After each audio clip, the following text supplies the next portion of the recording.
But we're about to take you into the country's most secure jail as Ben Fordham gets unprecedented access to the home of our most dangerous criminals. Within the prison system, there are criminals whose horrifying crimes shock the world. My name's Charles Bronson, and all my life I've wanted to be famous. From an inmate who brutally murdered her cellmate, to another convicted felon whose presence strikes fear in the hearts of even the prison guards, what really goes on in the minds of these criminals? Join us as we explore the most dangerous prison inmates in the world, starting with Rebecca Butterfield. Rebecca Butterfield. Meet Rebecca Butterfield, the Australian inmate who stabbed her friend 33 times, sliced her own throat, and hit her head against the wall 105 times. This story is unlike any haunting criminal story you've ever heard. Known as one of Australia's most dangerous prisoners, Butterfield began her journey into the prison system in 1996 when she was convicted for malicious damage, drug crimes, and unlawful entry. But she soon got out of that one and was back like she never left. Then again, in the year 2000, she launched a brutal attack against her neighbor who was trying to prevent her from self-harming. The neighbor ended up receiving a huge stab wound, while Butterfield was charged with grievous bodily harm and served a non-parole period of 3 years. It was while serving this sentence that she would commit one of her most disturbing crimes yet. On that fateful day in 2003, Butterfield launched an unprovoked and frenzied attack on her friend and fellow inmate Bruce Lim Wars, stabbing her an insane 33 times with a carving knife before watching her bleed to death. The level of cruelty displayed during the attack shocked even some of the most ruthless prisoners in Silverwater Women's Prison.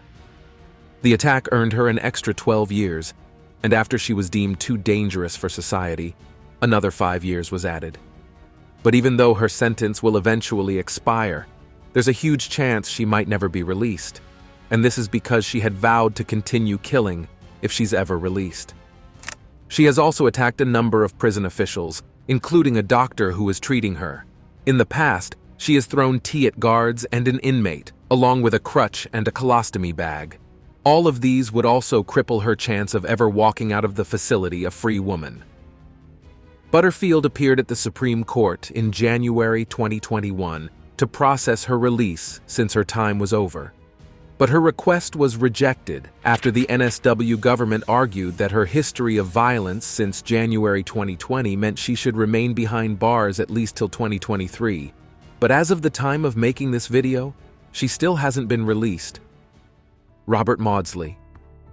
This is Robert Mosley, also known as the most dangerous inmate in Britain, and probably the most dangerous prison inmate in the whole world. Although he may appear innocent on the outside, the level of brutality this man is capable of is very disturbing. But what's even more horrifying is the motivation behind his criminal actions. According to his doctors, Mosley claims to hear voices in his head telling him to murder people. But before Mosley turned into this mindless psychopath, he was a sweet little boy, born as the fourth of 12 children to George and Jean Mosley. However, Mosley's childhood wasn't exactly the most pleasant. His early days were spent in a Catholic orphanage in Crosby, along with his 3 older siblings. By the time he turned 8 years old, his parents came around and whisked the 4 children away from the orphanage. But instead of experiencing true parental care, Mosley was subjected to routine physical torture and assault by his father, until social services were forced to remove him from the home. With this haunting backdrop, Mosley grew up in. It isn't surprising that he grew up to become a psychopath. Growing up as a teenager in the late 1960s, Mosley became a sex worker just so he could survive, but all his income went to his uncontrolled drug addiction as he continued to spiral downward into the deepest, darkest pit of human depravity. But it wasn't until 1974 that he would claim the life of his first victim, a man named John Farrell. Farrell was a patron who picked Mosley up for sex, but he was also a depraved man, and he showed the young Mosley pictures of children he had abused. Perhaps this was what motivated him to attack the man and strangle him to death. Or perhaps he had his own demons to deal with. His first kill landed him in court after he surrendered himself to the authorities. But then the judge determined he was unfit to stand trial, so he sent him to Broadmoor Hospital, a psychiatric unit in Crowthorne, Berkshire, England. It was within the walls of this prison that Mosley scored his second kill. In 1977, he and another patient named David Cheeseman, who was serving a sentence for assaulting a 16-year-old girl, locked themselves in a cell with their victim, David Francis. Francis was a well-known child molester, but while that was the crime that got him in prison, it was his homosexual attack on one of Cheeseman's friends that prompted the brutal execution. Over the course of several hours, Mosley and his partner in crime tortured their victim, before eventually taking his life. The aftermath of the incident was an additional conviction of manslaughter for Mosley, which landed him in Wakefield Prison, an actual prison this time around. He would later be sentenced to life imprisonment, with a recommendation that he should never be released. Fast forward to 1978, and Mosley was in the news again after brutally taking the life of two fellow prisoners on the same day. It was a disturbing crime that sent shockwaves through the entire prison, but according to Mosley, this wasn't even his original plan. His actual goal was to take the lives of 7 inmates, most of whom were either sex offenders, murderers, and people who had abused children. As he continued to disintegrate into insanity, prison officials determined he wasn't fit to serve with the general population. So in 1983, prison officials built a special 2-cell unit in the deep, dark basement of Wakefield Prison, where he has been confined ever since. The cell is fitted with large, bulletproof windows, and his chair and table are both made of compressed cardboard. The lavatory and sink in the cell are also bolted to the floor, so Mosley has no means of escape or taking his own life. On the rare occasion that he's allowed outside, Mosley is escorted by at least 4 heavily armed officers. He's pleaded that his solitary confinement be reduced, asked to be given some cyanide, and even asked for a pet, but every single request has been denied due to the fact that he's considered a danger to other inmates. So he remains in the dark abyss today and will likely be there for the rest of his life. Charles Bronson. If you search for the most dangerous criminals in Britain, there's a chance that this guy's name will come up before any other person. This is Charles Bronson, a violent criminal who terrorized the people of East London for many years before he was finally apprehended.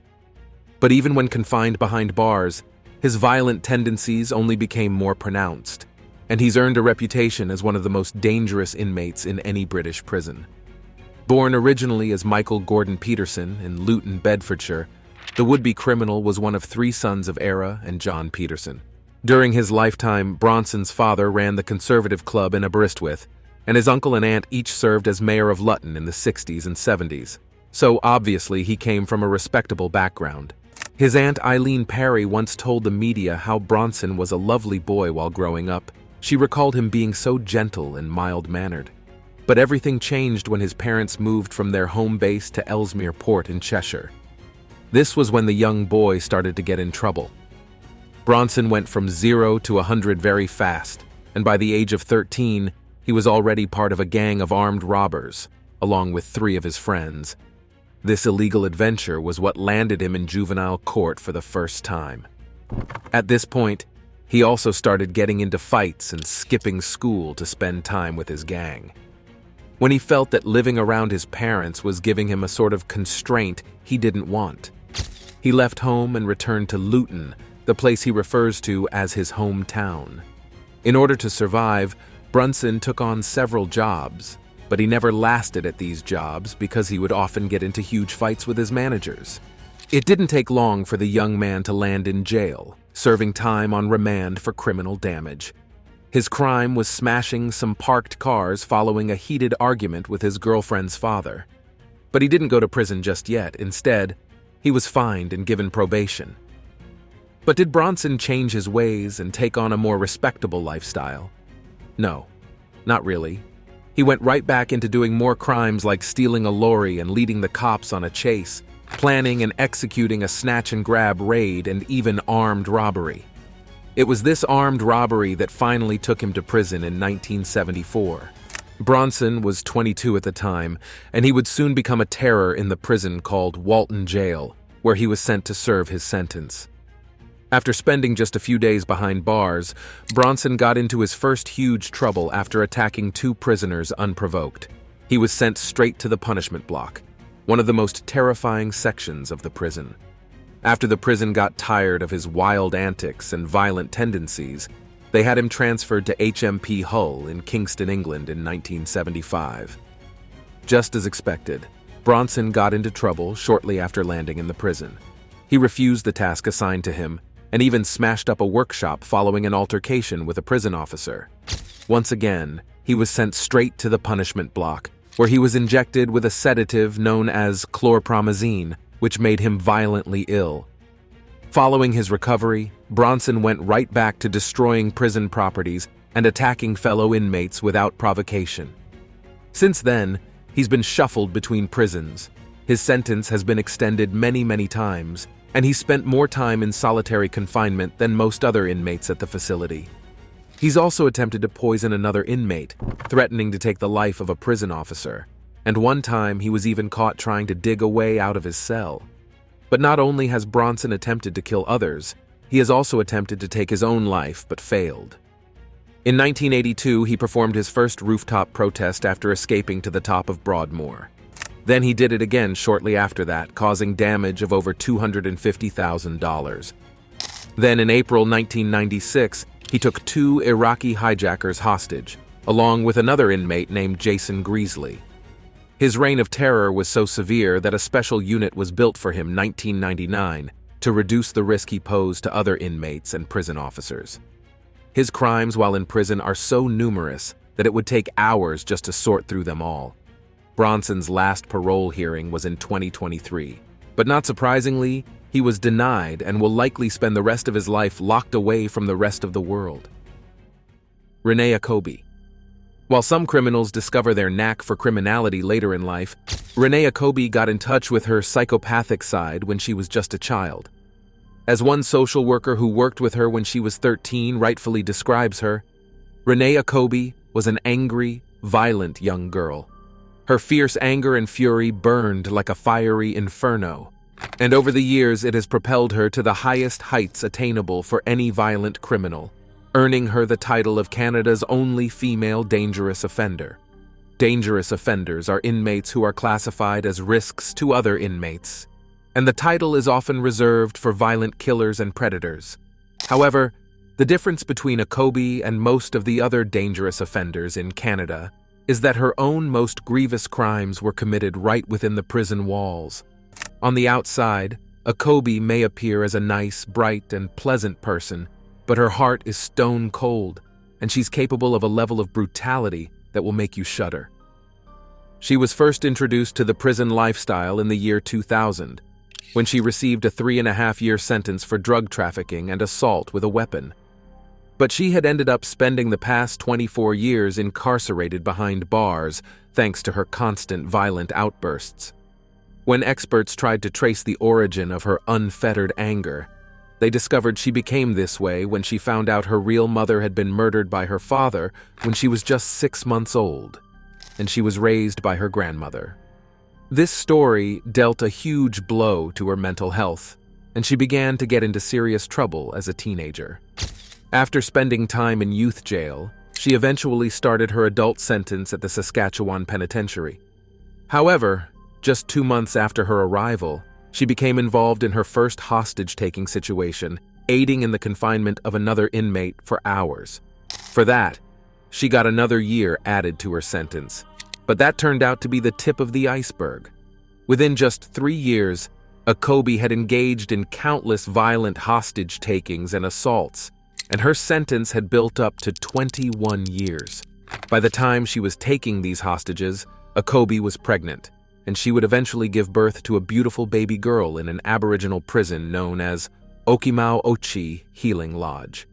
However, after spending just a year at the lodge, she got into trouble again after smoking and taking pills while her daughter was in the daycare.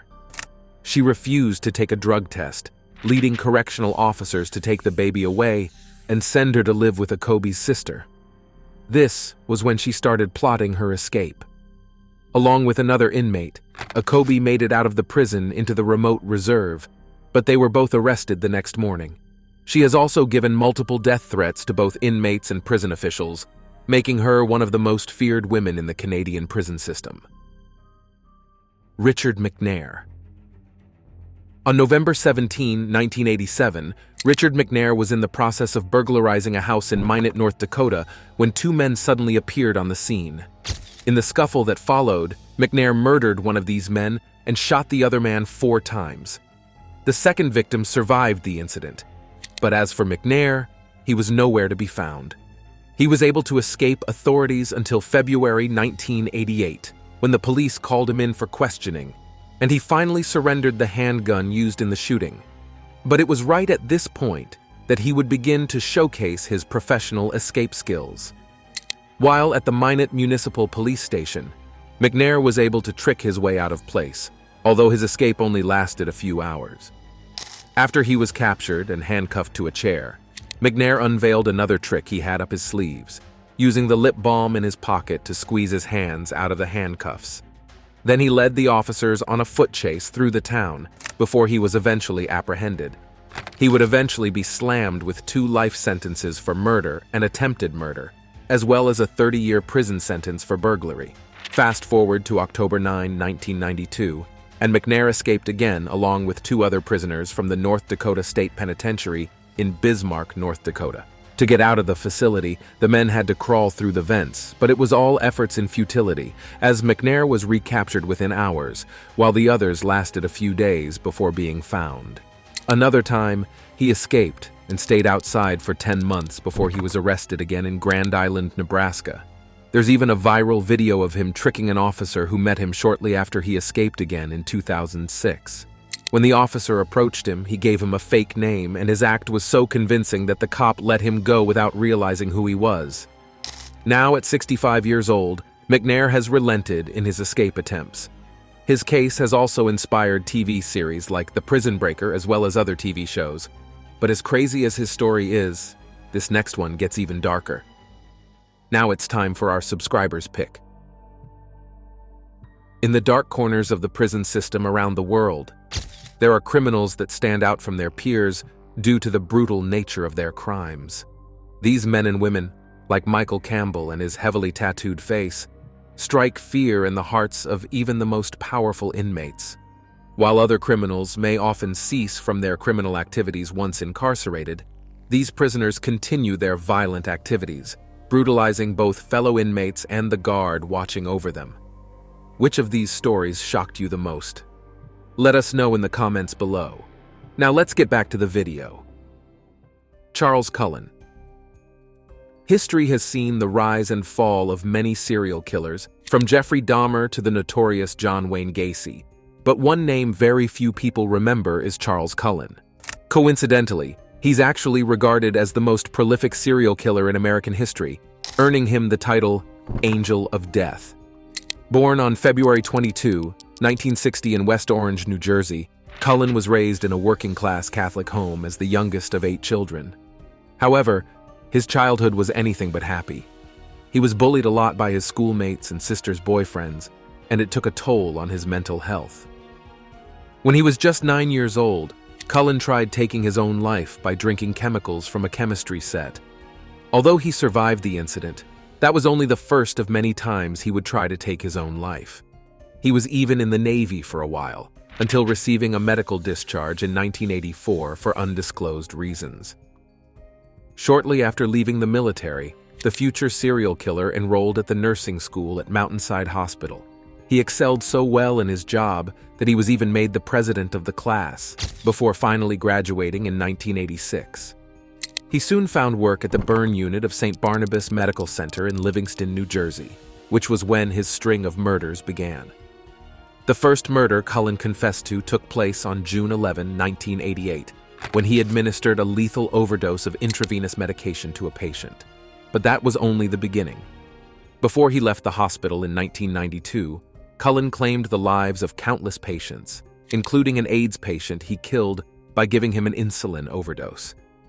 Just a month after leaving St. Barnabas, Cullen took a job at Warren Hospital in Phillipsburg, New Jersey, where he would later claim the life of 3 elderly women with overdoses of a heart medication called digoxin. He also continued his string of sneaky murders at Hunterdon Medical Center in Flemington, New Jersey, where he caused the death of 5 patients, again with digoxin overdose. Throughout his nursing career, Cullen continued working in different facilities, and everywhere he went, death followed, until he was eventually arrested on December 12, 2003, and charged with 1 count of murder and 1 count of attempted murder. But that was when he started to narrate his whole operation, exposing the number of people he had actually killed. In total, the deranged nurse claimed the lives of about 400 victims, although many of them remain unconfirmed. The sheer number of victims and the cold-hearted nature of the crime have cemented Cullen's legacy as one of the most dangerous criminals in history. But in his defense, the man claims he was just trying to help his patients escape the pain and didn't mean to hurt them. He was eventually sentenced to 18 life sentences and will not be eligible for parole until the year 2403. Michael Campbell. This is Michael Campbell before his radical transformation, and this is what he looks like after getting tons of tattoos on his face and body. He's been called the world's scariest prisoner, a claim that doesn't seem to be far from the truth, thanks to his menacing look. He's been convicted of many atrocities, from assault to burglaries to grand theft and even sexual offenses. His most disturbing crime, however, was when he attempted to defile a woman while she was in bed with her boyfriend. It's hard to determine what exactly Campbell's plans were, but an eyewitness claimed he saw the victim's boyfriend chasing a male with a lot of tattoos over his face and neck. Soon the police got involved, and after a little game of cat and mouse, Campbell was finally caught trying to flee on a bike. For a criminal whose history goes back 26 years, it was a no-brainer that he would be back in jail, and this time for a very long period. The details of his case vanished from the internet following the arrest, but it's likely he's currently holed up in a prison somewhere, serving time for his appalling crimes. Ricky Dubose. On June 13, 2017, a prolific criminal known as Ricky Dubose was being transported between prisons alongside another inmate called Donnie Rowe when he committed a grievous crime. Slowly and quietly, the 2 men slipped out of their handcuffs and burst through an unlocked gate at the front of the bus. Then Dubose grabbed a gun from one of the officers and delivered a fatal shot to Sergeant Christopher Monica, the guard, and then Sergeant Curtis Billou, the driver. Security cameras installed on the bus captured every moment of the attack and escape. In addition, 30 other prisoners witnessed the killings, and they all shared the same story. Rowe was eventually caught after spending just a few days on the run. By September of 2017, he had been handed a murder conviction, which attracted a life sentence without the possibility of parole. News of the brutal killings of the guards shocked everyone, and it exemplifies the level of danger officers put themselves in when dealing with hardened criminals. But his story doesn't end there. In June 2022, Dubose was found unresponsive in his cell at the Georgia Diagnostic and Classification Prison in Jackson. Officials claim he took his own life, but the circumstances surrounding his death remain a mystery. Rodney Alcala. On the outside, Rodney Alcala looks like the perfect guy, handsome, high IQ, and pretty fashionable. But deep within the confines of his life, he was nothing but a brutal murderer who took pleasure in snatching life out of his victims. Many people known him as the dating game killer, thanks to his string of murders, which claimed the lives of over 130 women and girls across the United States in the 1970s, although only about 9 of these have been confirmed. To understand the genesis of his crime spree, we travel back to 1968, when he placed himself on the radar after attacking an 8-year-old named Tali Shapiro. He instantly fled the scene and seemed to vanish into thin air. By 1971, Alcala had crawled all the way into the FBI's most wanted list. It was then that some girls at an art camp in New Hampshire recognized the fugitive as their camp counselor, although he was using a fake name at this point. The girls reported to the camp's dean, and Alcala was soon arrested. He eventually pleaded guilty to the lesser charge of child molestation and was sentenced to 34 months in prison. After he got out of prison, Alcala appeared as Bachelor #1 on the dating game, which earned him his chilling moniker. Thanks to his undeniable charm and smooth talking, Alcala was able to attract several women, while disguising as a fashion photographer who just wanted to take pictures of them. He would then assault them before strangling them to death. His death toll remains unknown, and his crime was so appealing that when he was caught, the judge served him the death sentence without question. But before he could be executed, Alcala died on July 24, 2021 in a California prison. He was 77. Joanna Den. The people of Cambridgeshire, England were hit with a massive tragedy in March 2013, when 3 bodies with stab wounds were discovered in ditches outside Peterborough. 2 other men were found stabbed in Hereford, but they miraculously survived. Due to the brutality of the attacks, officers initially believed the perpetrator was a man. Imagine their shock when the IT turned out that the horrifying crimes had been perpetrated by a Cambridgeshire woman named Joanna Christine Den. Apparently, Den had tried to reenact the Bonnie and Clyde story with her partner in crime, Gary Stretch. The plan was to take the lives of 9 men in total, and according to Den, they did it all for entertainment. She would later reveal to a psychiatrist how she found murder to be oddly satisfying, and how she couldn't stop once she got a taste of it. In November 2013, Den pleaded guilty to all 3 murders and 2 more, and was remanded at HM Prison Bronzefield. Psychiatric evaluation has revealed that she currently suffers from several mental illnesses, including psychopathic, antisocial, and borderline personality disorders. During her trials, the serial killer remains unremorseful, and instead she was seen laughing during proceedings. At the end of the day, she was sentenced to life in prison with a recommended minimum term of 19 years. During her time in prison, Den has been romantically involved with a number of murderers like herself, and she continues to maintain a violent record, harassing, threatening, and even assaulting inmates and prison officials. Her story has been featured in documentaries, and it remains a poignant example of what a life dedicated to crime looks like. Thank you for watching, and see you in the next one.